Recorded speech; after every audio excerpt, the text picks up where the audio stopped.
Baddu baddi malee saree janniqanii jedhe Oromoon mammaaksa. Waan baay'ee nama rifachiisu isinii fidee dhufee jira har'a.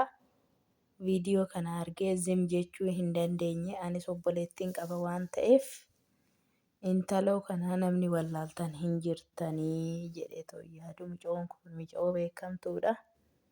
Garuu hojiin ishiin amma dalagde kun hojii baay'ee nama saalfachiisa.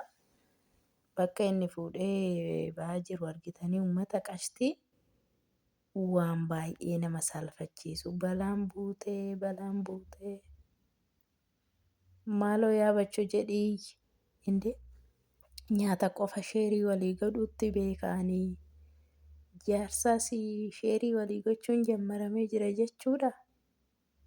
Uteelaa fuudhee gadi ba'aa jira laal uteelaa gadi ba'aa jirti bar. Fayyoon eessa deemte? Ani kanan jedhu ani galmaata ishiituun dhageenye bar. Galmaatuma micoo kanaatu dhageenya ishiin sagalee ishii cufattee nan gala jettee galtee abbaa manaa ishiitiin gargar baasaa jirti jechuudha. Yaa Oromoo yaabachoo jedhaa iyyaa. Zim hin jedhinaa namni viidiyoo kana argitan zim hin jedhinaa. Iyyaa dabarsaa jedhe Hacaaluun hiyya dabarsaa dhugaa rabbii isiniin jedha. Waan baay'ee nama saalfachiisudha. Maalii haadha tiyyaa akkana ta'uun? Jaartii qabu, ijoollee qabu. Akkamitti bakka ishiin hin jirretti uteela keessa wajjin seentee nyaata wajjin nyaattaa? Ati ishii jaarsa ishiitiin adda baasuuf galte jechuudha. Kan waan biraatiif himatti kan galte. Maaliif saalfattu? Maaliif hin kabajjuu? Dhugaa waan baay'ee nama saalfachiisudha. Ani kana jechuu hin dandeenye. Dhugaa rabbii waanan dubbadhu wallaalee tana viidiyoo kana dalagaa jira jechuudha. Akka obboleettii tokkootitti natti dhaga'amee jira jechuudha. Akkamitti akkana gochuu dandeechi? Innis akkamitti akkana wajjin ta'a? Maali jaartii qaba mitiin? Jaartii isaa dhiisee, jaartii isaa qarree dhiisee tana wajjin maaf akkana ta'a? Anaaf gaafidha. Daaspooraadha jedhee akka dhiirri kunis yeroo tokko hin beektu mitiiree waan bilijlicii kanaan hin goyyoofamaa. Qo'ishiin kun daaspooraadha jedheeti itti maxxane natti fakkaate akka haala irratti eeyyan akkasuma. Daaspooraadha lafan buutu lafeerra buutii qammaseen darba jedheeti. Rakkoo cimaadha kuni. Ani kana jechuu hin danda'u.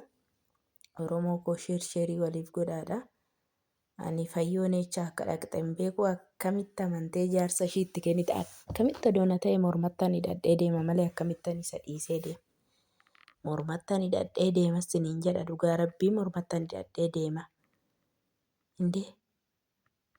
Maaliif ofitti fidde sijjammara akkamittiin wal arguu danda'an? Anaaf gaafii dabar. Akkamiin wal arguu danda'an? Maal jechuudha? Ara safuudha sanumee waan goggodhattu argitanii diddibattee jirti. Leebbistiikii minaamina ministiriitti kaka'uu ofitti gootee jirti.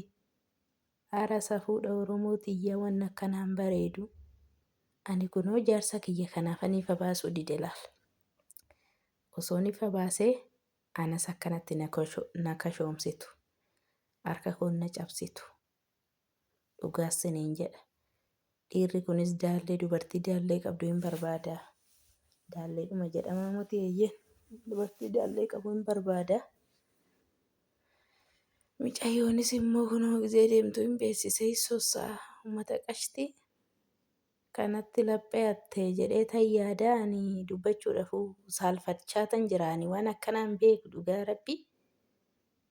Ara kuni baxxaamii rakkoo cimaadha dhugaa siniin jedha. Hundaafuu maftee tokko faladhu yaa fayyoo tiyyaati miskiina tiyya. Manni si badee jira, manni si baxabbaxamee jira. Of eeggannoo taasisi kuni sumaayyuu hin mokkorti. Eeggadhu siin jedha. Warroonni mana kanaaf haaraa taatanii laayikii, sheerii, sabiskiraayibii godhaadha. Komentii jalatti yaada keessan naa barreessaa isiniin jedha. Ani afaan Oromootiin miti kanan dalagu. Kunoo amma rifadhee tana waan wallaalee naman beekudha waan ta'eef viidiyoo kana dalagaa jira. Halkan sa'aatii meeqa seeta? Sa'aatii 8 ganaman isinii gad lakkisa isiniin jedha. Uummata qashtii baay'ee isin jaaladha, baay'een isin kabaja. Sagalee waliif haa taanuu, sagalee ta'a isiniin jedha. Viidiyoo kana argitanii bira dabartanii jennaan isinii dhumattee jirti. Dhugaa Rabbii. Ani waanan jedhu wallaalee jira rifaatuu moti. Bakka hin jiruun of wallaalee ishiidha moo ishii moti jedhee nama biraan natti fakkaattee iyyuudha isiniin jedhabe. Dhugaa Rabbii nama biraan natti fakkaattee amma gaafan irra deddeebi'ee ilaaluu naa galte dubbiin isiniin jedha. Hundaafuu siif hin milkaa'in jaarsa namaa fudhattee atis haadha fayyoon yaabachoo jedhitoo iyya kee hiyyi dabarfadhu siin jedhaanii dhaamsa biraa siif hin qabu. Galatooma.